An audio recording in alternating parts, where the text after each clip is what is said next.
Hi, I'm Tracy from 123 Eat Well Be Well, and today I'm showing you how to do the absolute perfect roast potatoes.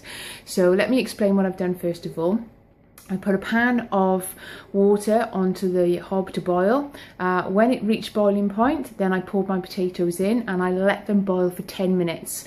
Then I drained them and I put them back into the saucepan. So I've given them a little bit of a shake. What this shake does is just flours up the edges, making them, this is the bit that's going to make them nice and roasted, crispy on the outside. So what I'm going to do is put them into my hot fat, which has been in the oven probably for about 10 minutes at a really high temperature.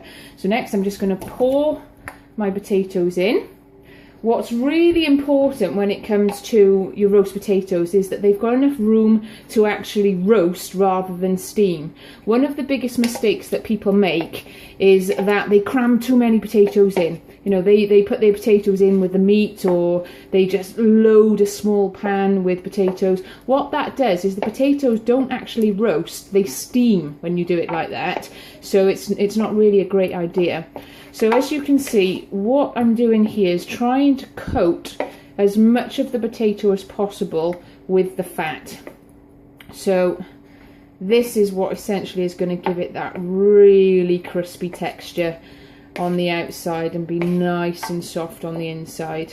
So obviously I'm only making these for 4 people, and I've got a really big tin, but I can quite easily fit quite a few more. So what you're really looking for is the potatoes having about that much space between them. So I could fit more potatoes there, but I don't need that many potatoes for the dinner that I'm doing. The next thing I'm doing is I'm actually putting some bacon in. I have pre-chopped this bacon. What the bacon does is add a little bit of saltiness without actually adding salt. It also gives a really, really good flavour. Next, some sprigs of rosemary. Just chuck them in. Now the next thing is some garlic. All I've done with this garlic was the edge of my knife. I've just bashed it over the top. That just releases the flavour of the garlic. Chuck it in. This won't actually make the potatoes massively garlicky, it just gives the edge. So all I do with that now is I put it in the oven, a hot oven, gas mark 6 or 200 degrees for 40 minutes. Turn the potatoes over halfway through, so after 20 minutes turn the potatoes over, but 40 minutes, take them out, these potatoes are done.